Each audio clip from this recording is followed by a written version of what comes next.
Hello friends, good morning to all of you. तो देखो अपन कंप्रेशन मेंबर में डिजाइन ऑफ लेसिंग वाला जो कॉन्सेप्ट है या डिजाइन ऑफ लेसिंग है वो अपन ने कंप्लीट कर लिया था। नेक्स्ट हेडिंग अपन बात करते हैं डिजाइन ऑफ पैटर्न।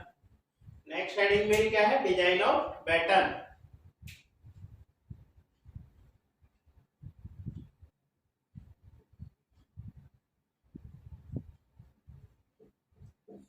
अब ये तो बता दिया था कि हैवी लोड्स के लिए लेसिंग और बैटन जो है हैवी लोड्स की कंडीशन में आप जो है यूज करते हो। अब जो लेसिंग कब प्रिफेयर कर रहे थे? जब लोड इसेंट्रिक और मेंबर एक दूसरे से बहुत ज्यादा दूरी पर आपके हो। तो आप ये कहता है कि डिजाइन ऑफ बैटन कब कंसीडर करेंगे? तो कह रहा है कि design of batten are consider in following condition. ये अगर आप निम्नलिखित कंडीशन में कंसीडर करेंगे। अब कौन कौन से है निम्नलिखित कंडीशन? पहला ये कह रहा है व्हेन लोड्स आर सेंट्रिक। पहली बात तो होगी कि लोड कैसा लगा हो आपका? सेंट्रिक हो, आपका सेंटर पे आ रहा हो, है ना। सेकेंड ये आपसे कहता है when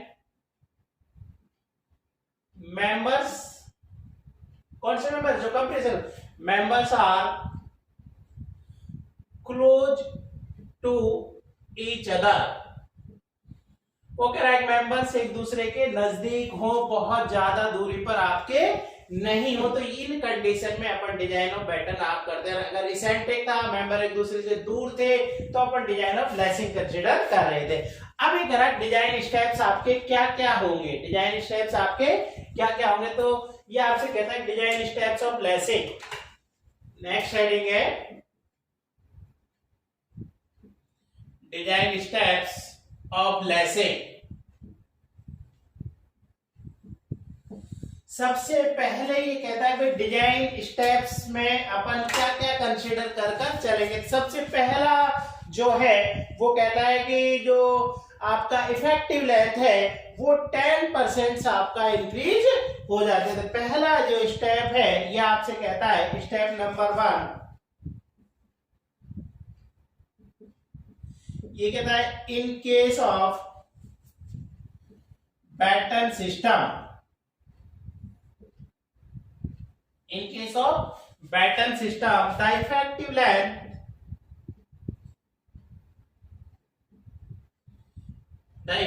length of column are increase 10%। अब चाहे ये कोड IS 800 1984 में देख लो, चाहे IS 800 2007 में देख लो आप, ठीक है ना। क्योंकि लेसिंग में तो 1984 में कुछ नहीं बोला था और 2007 में 5% बोला था। यहाँ दोनों में ही 10% होगा। तो एक तरह से जो इफेक्टिव लेंथ है वो आपका कैसे लिखने वाले हैं आप? इफेक्टिव लेंथ जो है, इफेक्टिव लेंथ ऑफ बैटन एक तरह से LE बराबर जो है 1.10 L, 10% बढ़ गई ना भाई। तो ये आपका स्टेप नंबर फर्स्ट आपका हो जाएगा, ठीक है ना।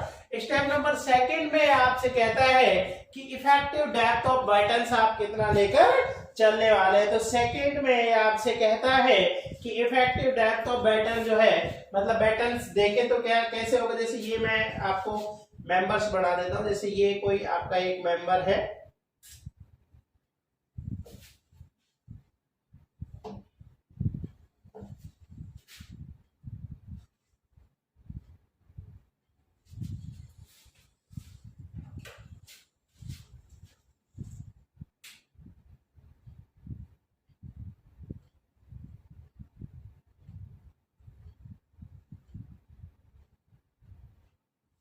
बैटन से जोड़े हुए हैं। ये बैटन है जो मैं प्लेट है एक तरह से।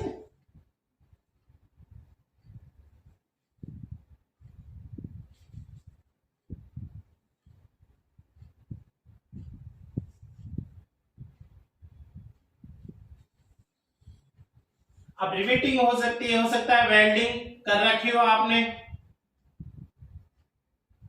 या हो सकता है रिवेटिंग लगा रखी हो। मैं दोनों ही ऑप्शंस बता देता हूं भाई।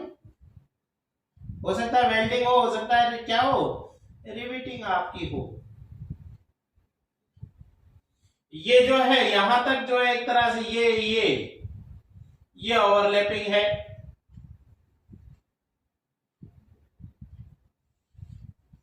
क्या है भाई, बात समझ गया ना। ये वाला जो पोर्शन है यहां से यहां तक, फिर बोल रहा हूं उधर हो सकता है आपको नहीं दिख रहा हो, ये ओवरलैपिंग है। ठीक है भाई। तो आपने ये देखा कि अब इनके सेंटर टू सेंटर, जैसे मान लो आपका ये जो बैटन था, इसके सेंटर टू सेंटर ये जो है, इसके सेंटर टू सेंटर होती सी। मैं इसको थोड़ा सा ऊपर दिखा रहा हूं, ये आपका सी होगी। स्पेसिंग ऑफ बैटन्स होगी भाई, बैटन के बीच में जो स्पेसिंग है वो कितना। तो अभी तो अपन नेक्स्ट स्टेप जो बात कर रहे हैं वो कर रहे हैं कि सेकंड स्टेप जो है ये कहता है इफेक्टिव डेप्थ ऑफ बैटन, कि ये जो बैटन की, क्योंकि देखो ये तो ओवरऑल डेप्थ है, ये यहां से यहां तक ये वाली, ये तो है ओवरऑल डेप्थ, और एक तरह से ये आउटर रिविट के सेंटर तक ये है इफेक्टिव डेप्थ। तो दोनों बेसिक डिफरेंस समझ आ रहा होगा, ये तो आपको पता ही है ना भाई। कैसे आ जाएगा आपका इफेक्टिव डेप्थ में 2 इंटू कवर घटा दो, क्योंकि इधर से एक तरह से एक डिस्टेंस, इधर से एक डिस्टेंस घटा दो, तो इफेक्टिव डेप्थ रह जाएगी। इफेक्टिव डेप्थ कितनी होगी आपका, तो स्टेप सेकंड ये आपसे कहता है इफेक्टिव डेप्थ ऑफ बैटन। ये कह रहा है कि बैटन की इफेक्टिव डेप्थ कितनी होगी, मतलब ये जो बैटन्स आप लगा रहे हैं मेंबर्स को कनेक्ट करने के लिए, इनकी इफेक्टिव डेप्थ आपकी कितनी होगी या कितने लेते थे। ये कहता है 4। अगर मैं दो तरह से इसको बोल सकता हूं, ये कहता है कि 4 एंड बैटन, ये किसके लिए कहना चाह रहा है आपका, फॉर एंड बैटन। तो एंड बैटन के लिए ये कहता है कि डी ग्रेटर देन ए और d greater than two b, whichever is greater.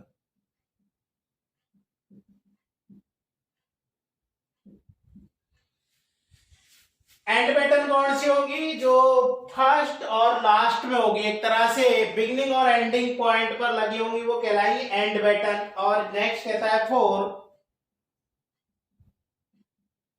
Intermittent baton. ये कह रहा है कि इंटरमिटेंट बैटन्स के लिए क्या होगी, तो ये कह रहा है, अब ये बताऊंगा ए क्या है बी क्या है।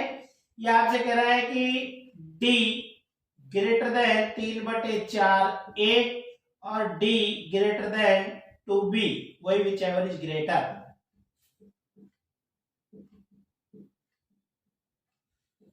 अब ये मैंने क्या थोड़ा सा आप लोगों को सिंप्लीफाई कर दिया ये चीज।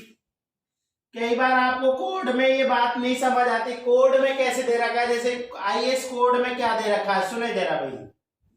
आईएएस कोड में दे रखा है कि ये कहता है D greater than A for end baton.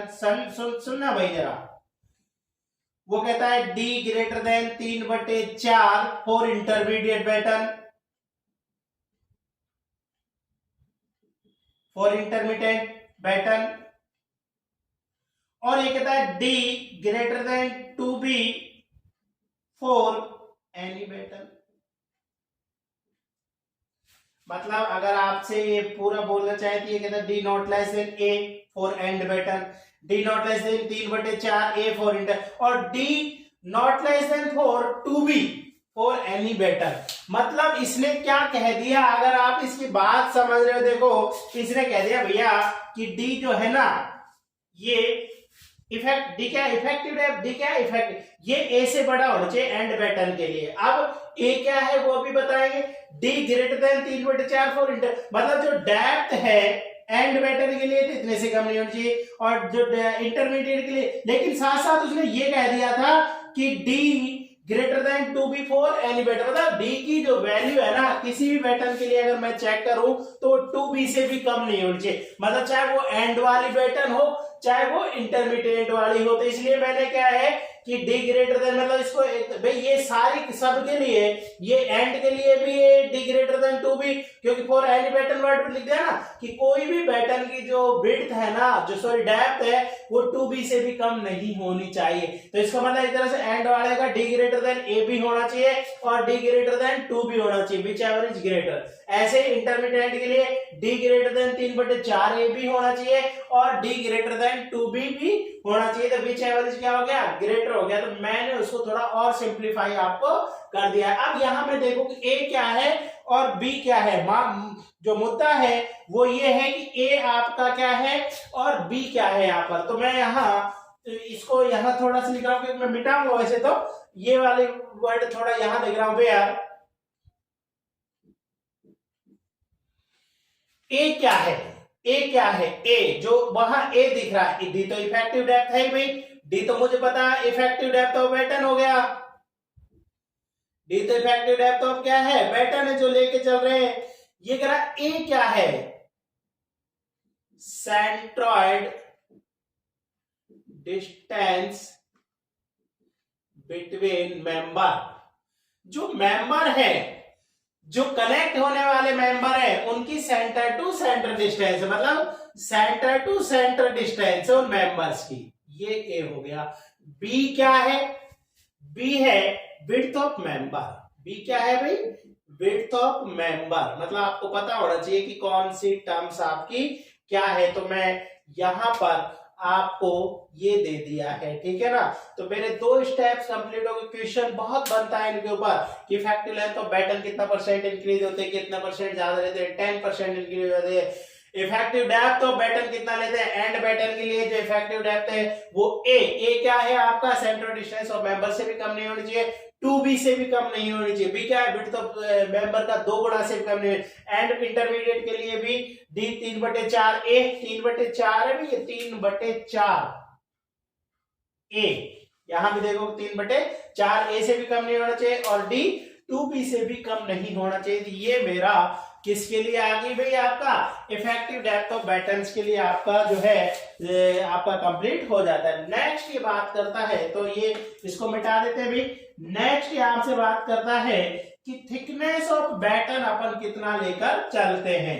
तो थिकनेस ऑफ बैटन के लिए जब मैं बात करूंगा तो जैसे अपन जो लेसिंग के लिए लिया था ना, उसी तरह से कुछ बैटन के लिए होता है। एक तरह से लेसिंग का एवरेज ले लो, मतलब सिंगल लेसिंग के लिए, मतलब याद रखने के लिए, सिंगल लेसिंग के लिए जैसे आप लेते थे ना t greater than lb upon 40, double के लिए t greater than lb upon 60, दोनों का एवरेज करते थे 50 आ जाता, मतलब याद रखने के लिए मैं आपको बोल रहा हूं। स्टेप नंबर 3, स्टेप नंबर 3 ये कह रहा है thickness of batten, thickness of batten. ये कह रहा है कि बैटन की थिकनेस कितनी लेकर चलते हैं। तो थिकनेस ऑफ बैटन के लिए कहता है कि thickness of batten tb greater than lb upon 50, या ये कहो कि tb not less than lb upon 50। दोनों का मतलब एक ही होता है। मैं कहूं कि टी की वैल्यू इतने से ज्यादा होनी चाहिए, या मैं आपसे कहूं कि टी की जो बात है वो इतने से कम नहीं होनी चाहिए आपका। अब यहां पर मैं देख रहा हूं टीबी तो मैंने देख ही लिया भाई, टीबी तो क्या है, थिकनेस ऑफ बैटन को मैं रिप्रेजेंट कर रहा हूं। अगर मैं यहां देखूं तो टीबी तो मुझे समझ आ गया। एलबी क्या है, ये कहता है effective length between innermost of rivets in batten system. हालांकि आपके ज्यादा वो काम के लिए मैं एक तरह से बस आपको तो ये पता होना चाहिए कि जो है थिकनेस आपका कितने से कम नहीं होना चाहिए। तो ये स्टेप नंबर 3 आपका कंप्लीट हो गया। नेक्स्ट देखें स्टेप नंबर 4। स्टेप नंबर 4 ये आपसे क्या कहता है, स्टेप नंबर 4 ये कहता है कि every pattern are design to resist every pattern are designed to resist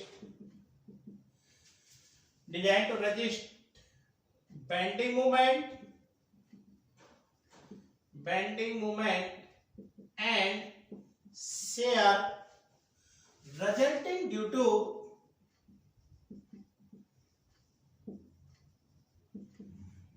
high percent of the axial load on batten. ये कह रहा है बैटन पर 2.5% ऑफ द एक्सियल लोड के कारण जो आपका क्या आने वाला है, बेंडिंग और शेयर आने वाला है, उसके लिए भी आपका बैटन सिस्टम डिजाइन की जाती है। तो मैंने यहाँ पर बैटन के लिए देख लिया कि बैटन किसके लिए अपन डिजाइन करने वाले। नेक्स्ट देखें स्टेप नंबर 5। स्टेप नंबर 5 में ये आपसे क्या कहता है कि batten system are design to resist a bending moment of m बराबर कितने के लिए डिजाइन। सारे एक तरह से फॉर्मूले हैं, याद रखने में फॉर्मूला आपसे पूछ लेता है डायरेक्टली। ये कहता है batten system are design to resist a bending moment m बराबर VC अपॉन 2N। अब ये कह रहा है कि जो बेंडिंग मोमेंट आ रहा है, कितने बेंडिंग मोमेंट के लिए डिजाइन करते हैं, M बराबर VC अपॉन 2 के लिए डिजाइन करते हैं। V क्या है, C क्या है, N क्या है, वो अभी अपन यहाँ बात कर लेंगे।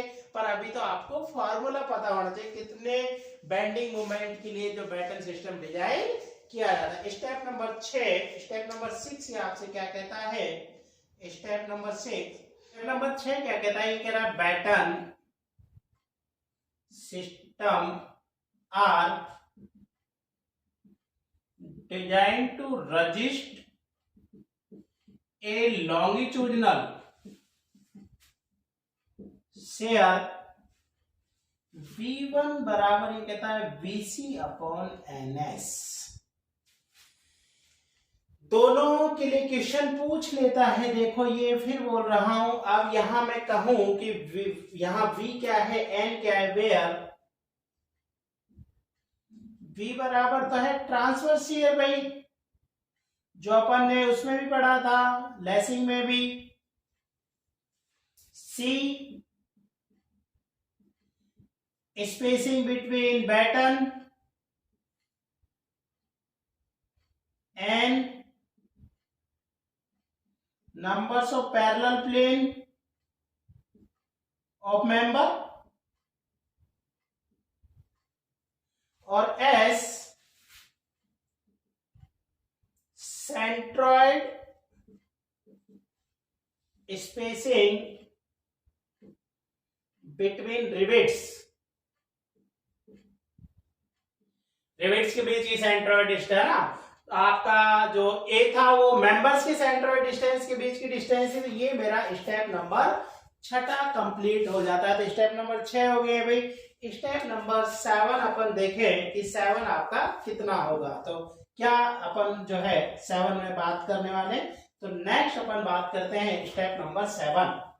ये कहता है कि टाई प्लेट्स बताओ भाई, टाई प्लेट्स अपन लगाते हैं। तो ये कह रहा है कि टाई प्लेट अपन लेसिंग सिस्टम के लिए तरह ही इसमें भी प्रोवाइड करते हैं, वही जहां पर आपका सिस्टम इंटरप्टेड हो रहा हो, बाधित हो रहा हो, जहां पर दिक्कत आ रही हो। तो ये कह रहा है कि टाई प्लेट्स। तो स्टेप नंबर 7 ये कह रहा है टाई प्लेट्स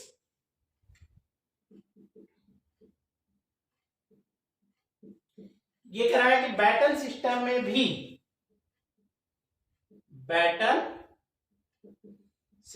में भी लेसिंग की तरह टाई प्लेट्स का उपयोग किया जाता है। इसका मतलब दोनों में करते हैं, लेसिंग में भी करते हैं और बैटन में भी उपयोग किया जाता है। टाइपलेट्स का उपयोग किया जाता है। अगर टाइपलेट्स का बिल्कुल उपयोग करते हैं, टाइपलेट्स का उपयोग किया जाता है और टाइपलेट्स की थिकनेस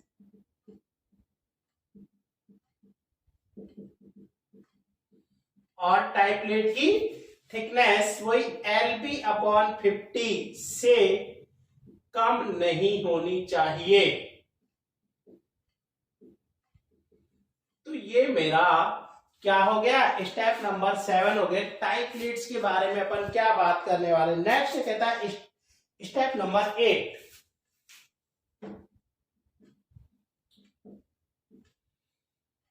स्टेप नंबर 8 ये कह रहा स्पेसिंग बिटवीन बैटन। ये जो C है सेम लेसिंग के तरह है, C/आर्मेनियम चैनल। ये कहता है लेस देन 0.7 लैम्बडा और 50 विच एवर इज लेसर। एक तरह से मैक्सिमम वर्ड होगा तो ये मैक्सिमम स्पेसिंग इतने से ज्यादा नहीं होनी चाहिए। तो मेरी मैक्सिमम स्पेसिंग के बारे में बात हो गया, 0.7 और 50 से अधिक नहीं होनी चाहिए। नेक्स्ट याद कहता है कि कितनी लॉन्गिट्यूडनल जो है बैटन जो है उसको लॉन्गिट्यूडनल शियर में आप किस तरह से चेक करने वाले हैं। तो next step number 8, step number 9, क्योंकि डिजाइन करके चेक कर लो। अब ये कह रहा है कि batten are check, batten are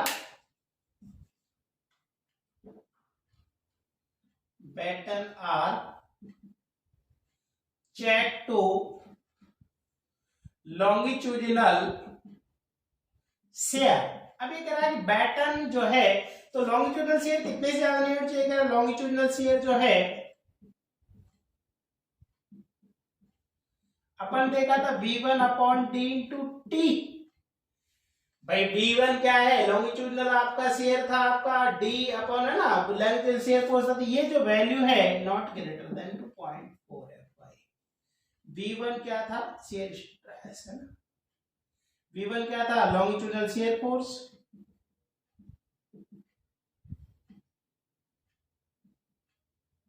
d overall depth,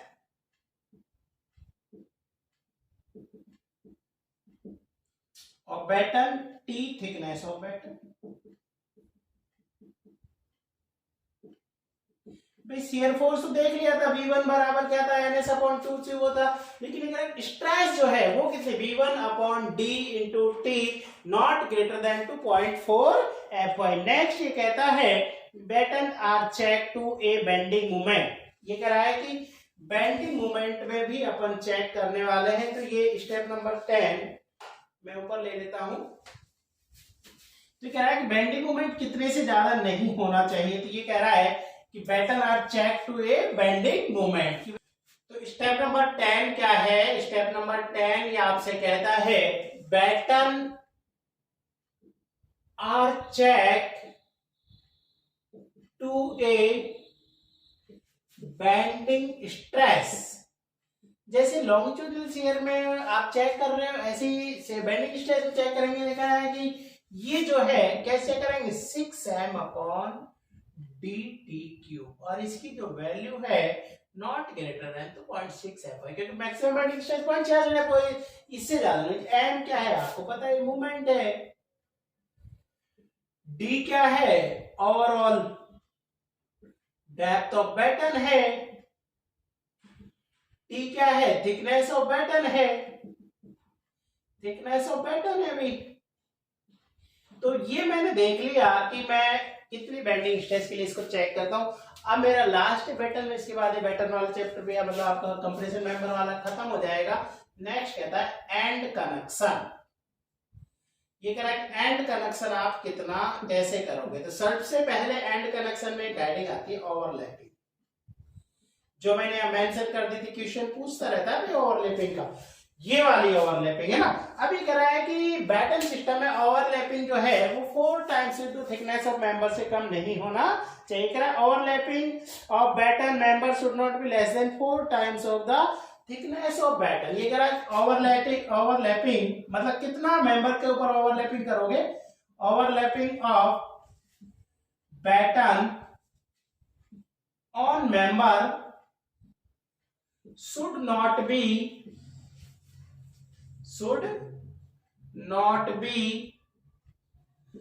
less than 4 times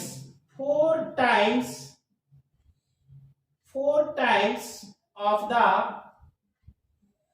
thickness of batten। ये कह रहा है बैटन थिकनेस का 4 टाइम्स से कम नहीं होनी चाहिए। ये मेरी बात आ गई ओवरलैपिंग की पहली हेडिंग। सेकंड ये आपसे कहता है कि वेल्डिंग आप कितनी करोगे। सेकंड हेडिंग है आपकी कि वेल्डिंग कितनी करने वाले। तो ये कह रहा है कि the length of weld connected on each edge of the batten. ये कह रहा है the length of weld connected on each edge of batten should not be less than the half of the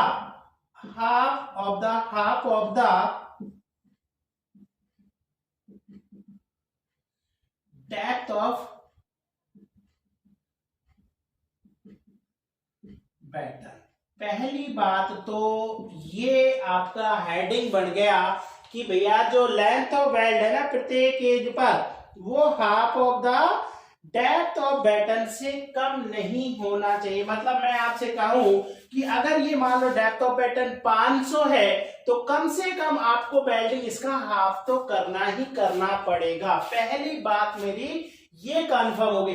अब इस बेल्ट का ये कह रहा है कि इस बेल्ट का 1/3 जो है वो प्रत्येक end of the edge of batten पर आपका लगना चाहिए। तो सेकंड पॉइंट ये कहता है of above given belt length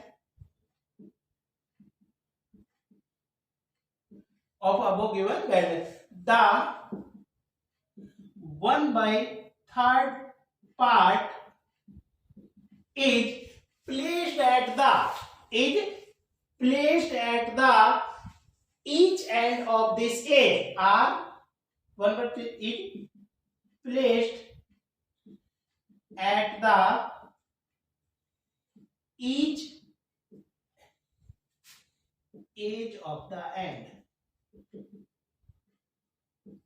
ये कह रहा है मान लो ये बैटन 500 थी तो 500 को कम से कम 250 हाफ करेंगे और उसका भी 1/3 पार्ट जो है वो एंड्स के रूप में आपका जो है लगा होना चाहिए। इस एज के इस एंड के एज पर जो है 1/3 मान लो मैं कहता हूं कि भाई ये 500 थी 500 का आधा 1/4 हाफ करोगे 250 का 1/3 लगभग आपका 70 या 80 mm के आसपास हो गया। 80 mm आप उसके एंड्स पर जो है एंड के एज पर डेफिनेटली प्लेस्ड करने वाले। तो ये भाई मेरा डिजाइन ऑफ क्या हो गया बैटन सिस्टम हो गया। डिजाइन ऑफ बैटन आपका कंप्लीट हो जाता है मतलब कंप्रेशन मेंबर वाला जो है पार्ट वो कंप्लीट होता है। इसमें तो देखो इसमें जो डिजाइन ऑफ लेसिंग बैटन अपना कंप्लीट हो गया। इसी में छोटा सा जो है पार्ट और है कंप्रेशन मेंबर के साथ ही है वो मैं आपको यही खत्म करा देता हूं। तो नेक्स्ट इसमें है आपका कॉलम बेस। नेक्स्ट जो है एक तरह से आपको बुक में तो शायद अगर हेडिंग दे रखी होगी आपका है कॉलम बेस। छोटा सा ये इसी के साथ आपका कवर हो जाएगा। सबसे पहले तो ये कि कॉलम बेस है क्या। सबसे पहले तो कॉलम बेस क्या है कंप्रेसर मेंबर का ही पार्ट है। मैंने वहां चैप्टर आपका बुक में अलग कर रखा है। कॉलम बेस क्या है देखो मैं आपसे कहता हूं कि कोई स्टील का कॉलम है। ये कोई स्टील का कॉलम है भाई ये स्टील का कॉलम है। अब ये क्या है फुटिंग के ऊपर आपका लगना है। मान लो ये कोई फुटिंग है आपका कंक्रीट की। ये तो स्टील का कॉलम है और ये कंक्रीट की जो फुटिंग है जो कंक्रीट फुटिंग है डेफिनेटली जब लोड आ रहा होगा आपका इसके ऊपर, तो ये जो लोड है आपका इस कंक्रीट की फुटिंग पर केवल इतने पार्ट पर जा रहा होगा। तो आपने देखा कि आपने फुटिंग तो इतनी बड़ी बना रखी, लेकिन लोड तो सीधा इस पार्ट पर ही जा रहा है, तो इसी पर मैक्सिमम लोड लग रहा होगा। तो अब क्या होगा कि कॉर्ड जो फुटिंग है वो यहां से फेलियर के चांसेस आपके मैक्सिमम हो जाते हैं। इसे रोकने के लिए, इसे कम करने के लिए, ये जो कंक्रीट की फुटिंग थी और ये जो स्टील का कॉलम है, इनको बीच में एक मेंबर प्रोवाइड कर देते हैं, स्टील की एक प्लेट लगा देते हैं। ये जो स्टील की प्लेट है, ये जो आपने स्टील की प्लेट लगाई, ये कहलाती है आपकी कॉलम बेस। अब ये दो तरह की होती है, तीन तरह की वैसे तो कॉलम बेस आपकी होती है। तो कॉलम बेस, अब ये इनको कॉलम बेस आगे मैं आगे बताऊंगा। तो ये तीन तरह के आपके स्लैब बेस, गसट बेस और तीसरा आपका ग्रिलेज फाउंडेशन भी आपका होता है। तो पहली बात तो आपको ये समझ आ गया होगा कि जो चैप्टर है इसमें अपन एक स्टील की प्लेट के बारे में बात करने वाले हैं, जो आपका एक तरह से स्टील के कॉलम को और उस कंक्रीट की फुटिंग को एक दूसरे से कनेक्ट करने के लिए, या ये कहो कि कॉलम पर से आने वाला जो लोड है उसको लार्ज एरिया पर डिस्ट्रीब्यूट करने के लिए काम में लाया जाता है। तो अपनी हेडिंग जो है एक तरह से, जो मैं अगर लिखना चाहूं तो ये आपकी हेडिंग क्या हो जाती है भाई, इसने आपसे कहा कि कॉलम बेस आपका क्या है। एक आध क्वेश्चन आपके इसमें बनते हैं, पूछ लेता है। तो ये कहता है कॉलम बेस है क्या। ये कह रहा है कि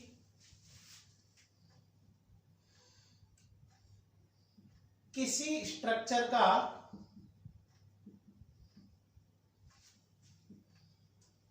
लोड जब किसी कॉलम के द्वारा फाउंडेशन पर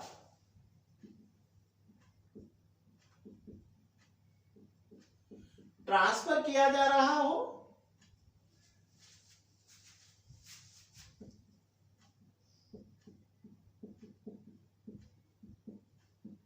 तो इस लोड को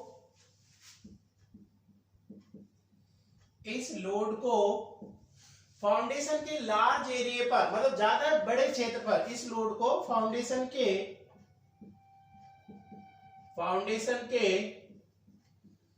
लार्ज एरिया पर ट्रांसफर करने के लिए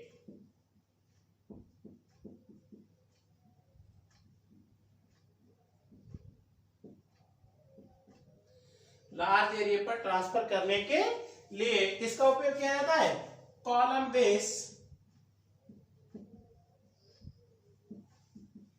उपयोग में लाए जाते हैं।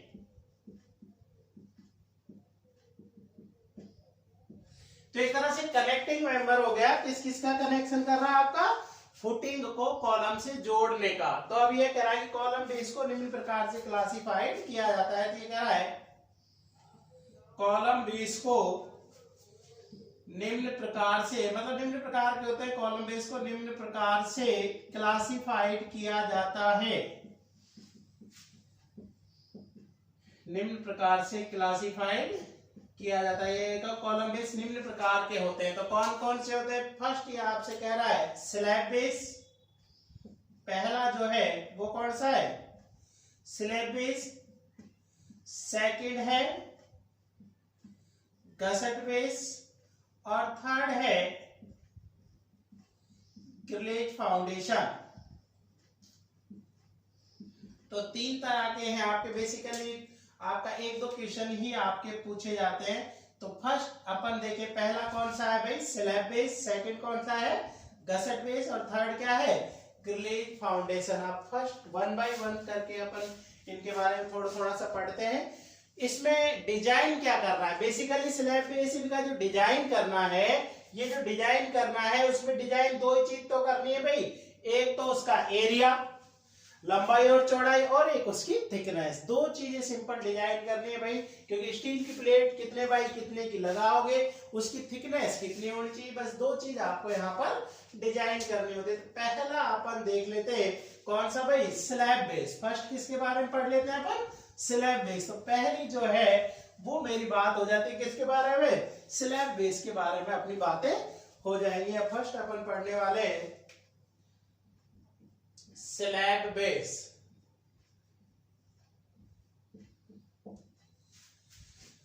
दो चीज देख, मैं कोशिश कर रहा हूं कि आपको डायग्राम इधर जो है शायद आपको नजर आ जाएगा। आप जब पढ़ रहे हो तो आपको डायग्राम नजर में आ जाएगा, जिसमें आपको नीचे फाउंडेशन दिख रही होगी और ऊपर कॉलम दिख रहा होगा कनेक्ट करने के लिए, जो बीच में जो है स्लैब बेस नजर आ रहा है। तो इसमें दो चीज, जो स्लैब बेस की दो चीज निकालनी है। एक तो है एरिया ऑफ स्लैब बेस, ये कह रहा है कि एरिया ऑफ स्लैब बेस आपका कितना, मतलब एक तरह से उसका एरिया कितना होना चाहिए, कितने बाई कितने का वो आपका होगा। ये कहता है एरिया कैसे निकालोगे, एक्सियल लोड ऑन कॉलम। वो कह रहा है कि उस कॉलम के ऊपर एक्सियल लोड कितना आ रहा है जो ट्रांसफर होना है, upon permissible compressive stress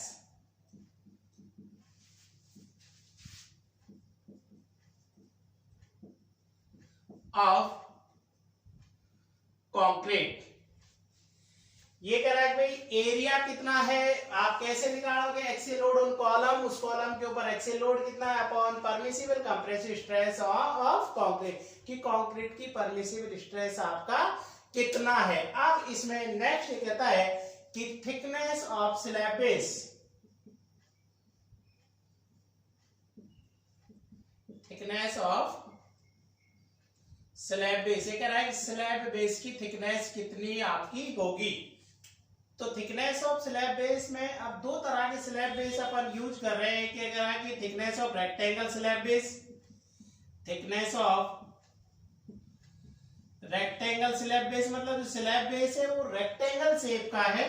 thickness of rectangle slab base कैसे निकालेंगे, कह रहा है टी बराबर जो है, जो thickness of rectangle slab base है इसकी वैल्यू जो निकलेगी, ये कहता है under root 3 omega upon sigma b S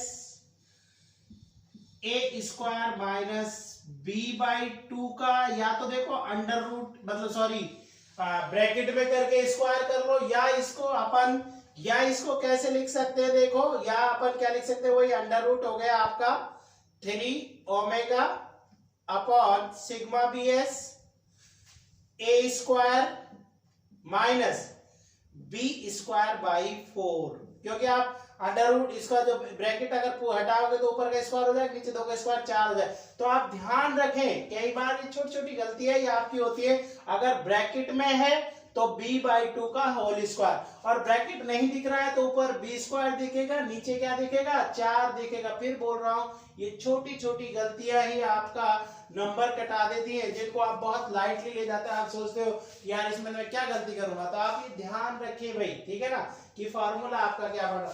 अब ये कहता है कि स्क्वायर शेप का स्लैब बेस होता है अगर कोई सॉलिड कॉलम आपका जो है, ये कह रहा है कि थिकनेस ऑफ रेक्टेंगल की जगह स्क्वायर स्लैब बेस, कोड के प्रोविजन से भैया IS 800-1984, आज भी सारे जो क्वेश्चन है उसी से पूछे जाते हैं। Thickness of square slab base under solid circular column. ये कह रहा कोई सर्कुलर कॉलम है अगर, तो उसके नीचे स्क्वायर जो स्लैब बेस है इसकी वैल्यू मेरी कितनी निकल के आएगी। तो ये कहता है ये जो निकल के आएगा ये कितना होगा आपका, ये कहता है 10 अपॉन, ये कहता है बाहर लेंगे 10 under root 90 W upon 16 sigma b s. कितना है भाई, अपन ने बाहर ले लिया ब्रैकेट के बाद 10 अपॉन अंडर रूट क्या है 90, 16 क्या है सिग्मा बी एस गुणा b upon b minus d0। ये मेरा फॉर्मूला हो जाता है। दोनों पूछता रहता है भाई, दोनों इंपॉर्टेंट है, ए क्या है बी क्या है, ये अपन देख लेते हैं। अगर आप देखना चाहें तो यहाँ जो ओमेगा दिख रहा है आपको, या स्मॉल डब्ल्यू दिख रहा है, ये ओमेगा क्या है, ये कहता है प्रेशर, लोड और प्रेशर, लोड और प्रेशर अंडर स्लैब बेस, ये हो गया W12। सिग्मा BS क्या है, पूछता रहता है परमिसिबल बेंडिंग स्ट्रेस। ये क्वेश्चन पूछता है permissible bending stress in slab base, जो 185 MPa लेता है। आपका कोड में इसके बारे में क्लियर लिख रखा है आपका कि स्लैब बेस में एक्सियल परमिसिबल जो स्ट्रेस है ये 185 MPa है। वैसे आप देखते हो 0.66 FY से 165 आती है, लेकिन स्लैब बेस में कोड ने क्लियर मेंशन कर रखा है कि ये 185 MPa लेता है। इसको तो कई बार पूछ लेता है, 185 MPa बोलो या केजी में लेंगे तो ये 1850 केजी पर सेंटीमीटर स्क्वायर हो जाएगी भाई। तो W बताओगे। ए क्या है, ए ग्रेटर प्रोजेक्शन है, greater projection beyond the column. अभी समझाऊंगा क्या है ये greater projection beyond slab base. अभी बताऊं क्या है, b smaller projection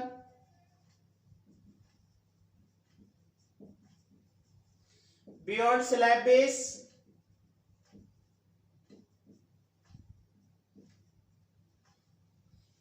sigma BS मेरे हो ही गए थे। इसमें मेरे ये है आपका, यहां मैंने देखा कि कौन सी टर्म्स आपका ए क्या है बी क्या है सिग्मा BS क्या है आपका, तो उधर जगह नहीं थी। दो चीज और बच गई थी, मैंने मिटा दिया था। एक था बी क्या था, उसमें फॉर्मूला में आप देखोगे तो बी क्या था, लेंथ या कहो और विड्थ ऑफ स्लैब बेस, क्योंकि स्क्वायर था चाहे लेंथ बोल लो चाहे विड्थ बोल लो। और डी क्या था, dia, reduce and dia of circular column, reduced and dia of circular column. ये कह रहा जो सर्कुलर कॉलम था उसका जो रिड्यूस एंड डाया था वो आपका यहाँ पर बी और डी आपके है। अब आपने देखा कि मैं आपसे कहता कि जैसे इसमें ए और बी के बारे में बोला था, ए और बी क्या है, जैसे मैंने आपसे बताया था भाई ये आपका जैसे कोई फुटिंग थी, मान लो ये आपकी फुटिंग थी, इसके ऊपर कोई कॉलम लगा हुआ था, ये मैंने कॉलम दिखाया था, इसके ऊपर जिसके ऊपर एक्सेल लोड आ रहा था, इसके बीच में कनेक्शन के लिए आपका ये स्लैब बेस आपने कनेक्ट करने के लिए वो कर दिया था, स्लैब बेस। अब अगर इसको मैं प्लान में देखना चाहूं, प्लान में कैसे दिखेगा, देखो मैं आपसे कहूं कि ये मेरी फुटिंग, ये मेरी फुटिंग हो गई, इसके ऊपर मैंने स्लैब बेस लगा रखा था और फिर इसके ऊपर मेरा कॉलम, ऐसे ही था, नीचे फुटिंग फिर स्लैब बेस और इसके ऊपर मान लो मेरा कोई कॉलम था आपका, ये मेरा कोई कॉलम है। मान लो मैं आपसे कहता कि जो मेरे स्लैब बेस का एरिया निकल के आया, मान लो 800 बाई 500 का था, अब मान लो मैं कह रहा हूं कि 800 बाई 800 उसका लेंथ थी और 500 उसकी विड्थ थी, और जो कॉलम है मान लो ISM भी 300 आपका लेना चाह रहे हो, ISM भी 300 कॉलम लेना चाह रहे हो, मान लो 300 क्या है इस कॉलम की, मान लो मैंने आपसे कहा 300 इसकी विड्थ है और इसकी विड्थ ऑफ लाइन मान लो मैंने देखी वो 100 है, मान लो ये 100 है, फॉर एग्जांपल ले रहा हूं। अब मैं कह रहा हूं ए क्या होगा बी क्या होगा। देखो मैंने बोला था ए क्या था, ए आपका जो था मैंने कहा था greater projection of slab base beyond column, शायद और उल्टा थोड़ा सा लिख गया था, उसको राइट कर लेना। Greater projection of slab base beyond column, ये कह रहा कॉलम के पीछे ग्रेटर प्रोजेक्शन। बी क्या था? Smaller projection of slab base beyond column. आप ए कैसे निकालोगे, बी कैसे निकालोगे, मुद्दा आपका ये है। देखो मैं कह रहा हूं बड़ा पोर्शन, आप ये देखोगे ऐसे, मतलब एक तो ये पोर्शन आपको देखना है और एक ये पोर्शन देखना है। जो बड़ा होगा वो ए बच जाएगा, जो छोटा होगा वो बी बच जाएगा। मैंने यहां देखा कि यार ये 800, ये मेरा 300, तो 300 भाई कितना बच गया, ये और ये अभी कितना बच गया, 800 में से 300 गया, तो ये वाला पोर्शन और ये वाला पोर्शन 500 है ना, 500 का आधा कर दो तो ये 250 तो बचेगा ही बचेगा। इधर ये 250, ऐसे देखोगे 250 इधर रहेगा, देख लो भाई 250, 300, 550। अब ऐसे कितना रह जाएगा, ऐसे मेरा 500 है, 500 में से 100 तो ये है, इधर उधर 400 बच गया, 400 का आधा 200, 200 है। तो अब आपने देखा कि ए बड़ा है और बी छोटा वाला होगा, तो यहाँ बड़ा प्रोजेक्शन कौन सा है, ये 250, तो यहाँ ए की वैल्यू जो है वो 250 हो जाएगी, बी की वैल्यू कितनी हो जाएगी आपका, स्मॉलर प्रोजेक्शन आपका जो है ये 200 आपका हो जाएगा। एक तरह से ये तो ए के बराबर वैल्यू और ये बी के बराबर वैल्यू। तो अपन ने उस फॉर्मूले में देखा ना यार, आपका थिकनेस थी क्या था, √3 W सिग्मा BS A²-B² ही तो था। तो लोड कितना रहा वो है, बेंडिंग स्ट्रेस है, ए और बी की वैल्यू आपसे निकाल ली, थिकनेस यहाँ पर निकलकर आपकी आ जाएगी। तो अपन ने यहाँ देखा कि मेरा स्लैब बेस का एरिया और थिकनेस इस तरह से मैं कैलकुलेट कर सकता हूँ। ज्यादातर फॉर्मूला पूछता है, कई बार इसके ऊपर बहुत अच्छा क्वेश्चन पूछता है, बेस्ट अरेंजमेंट बताओ मुझे। जब मैं आपको स्टील के क्वेश्चंस कराऊंगा वहां बताऊंगा कि आपको 4 फिगर दे देता है, वो कहता है कि आप बेस्ट अरेंजमेंट बताओ आपका स्लैब बेस का कौन सा होगा, तो जिसमें डेफिनेटली सबसे कम थिकनेस आएगी, आपका लोड भी ले ले, थिकनेस कम आए, एक तरह से मटेरियल कम खपत हो, तो वही सबसे बेस्ट अरेंजमेंट होगा। तो कैसे निकलेगा वो सब मैं उस टाइम आपको जब न्यूमेरिकल्स आएगा आपका वहां पर मैं समझाऊंगा। आप देखोगे कि यार आपको तो आप जिस चीज को रटते थे वो आपको तुरंत समझ आ गया कि यार किस तरह से आपका बेस्ट अरेंजमेंट आपका होगा। कई बार इस तरह क्वेश्चन आपसे पूछ लेता है। तो ये मेरा किसके बारे में बात होगी भी, आपका जो कॉलम बेस में फर्स्ट था स्लैब बेस, सेकंड था आपका गसेट बेस। जानते हैं नहीं अब इनके बारे में। गसेट बेस में क्या करते हैं अपन, एक गसेट प्लेट लगा देते हैं आपका कॉलमों को सपोर्ट्स करने के लिए। जैसे अपन देख रहे थे ना अभी ये जो फिगर अपन ने देखा था जो आपका यहाँ था, इसके ऊपर ये कॉलम जो थे, इस कॉलम भाई नीचे तो एक प्लेट लगाई लगाई, साथ के साथ सपोर्टिंग के लिए यहाँ गसेट प्लेट्स और लगा दी इनके साथ, इस कॉलम के साथ गसेट प्लेट्स और कनेक्ट कर देते, तो लोड जो बियरिंग एरिया वो बढ़ जाता है। तो सेम लोडिंग की कंडीशन में इसकी थिकनेस कम आती है, मतलब कम थिकनेस का मेंबर ही आपका लोड ले लेता है। गसेट बेस में क्या कर रहा है, यह है स्लैब बेस की तरह ही होता है, यह स्लैब बेस की तरह ही होता है, लेकिन बेसिक डिफरेंस यह होता है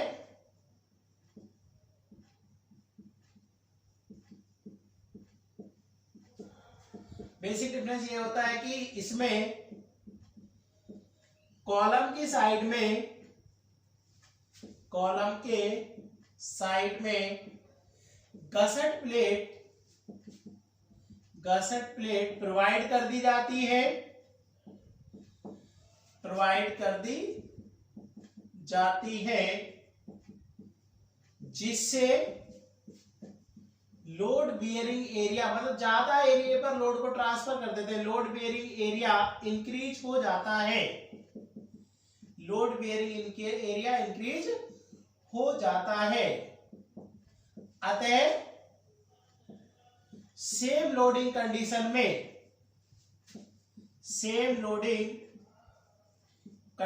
में थिकनेस ऑफ बेस, जो कॉलम बेस लगा रहे थे, बेस कम प्राप्त होती है। केवल क्वेश्चन पूछ लेता है, मतलब क्या है कि आपने साइड में गसेट जो प्लेट्स लगा दी ना, इनसे क्या है कि लोड पे मतलब और ज्यादा एरिया पर लोड ट्रांसफर होता है, जिसके कारण जो स्लैब बेस अपन कॉलम बेस ले रहे थे उसकी थिकनेस और कम आ जाती है, मतलब कम कम थिकनेस का जो आपका कॉलम बेस था वही लोड को ले लेता है। जो ये प्लेट अपन लगा रहे थे, जो नीचे स्टील की प्लेट जिसको आप जो है कॉलम बेस बोल रहे थे, कॉलम बेस का मतलब आपकी स्लैब बेस हो सकती है, मतलब स्टील की प्लेट ही था। अगर आपने घसट प्लेट नहीं ले रहे तो स्टील बेस थी, घसट प्लेट लगा जिसको घसट बेस बोलते थे, लेकिन था तो ये बेस ही, मतलब एक तरह से ये बेस प्लेट थी, इसकी कम थिकनेस के द्वारा ही उस लोड को कैरी कर लिया जाता है। कई बार क्वेश्चन पूछता है कि घसट बेस की थिकनेस स्लैब बेस की तुलना में होती है इक्वल, कम या ज्यादा, तो आप देखिए कम थिकनेस का ही ले लेगा। रीजन क्या है, घसट प्लेट जो लगाई वो लोड को और लार्ज एरिया पर ट्रांसफर कर देते, एक ही जगह लोड जो है आपका डिस्ट्रीब्यूट नहीं हो रहा, मतलब एक तरह से और एरिया पर बढ़ गया, तो जिसके कारण इसकी थिकनेस और कम आपके आ जाती है, मतलब एक तरह से इकोनॉमिकल सेक्शन आपका ये बढ़ जाता है। ये मेरा घसट बेस के बारे में बात होगी। थर्ड नंबर जो है वो आपसे कहता है ग्रिलेज फाउंडेशन। इसमें ज्यादा कुछ है नहीं, बेसिकली बीटी का है, इसमें स्टील में तो इसके बारे में कुछ है नहीं।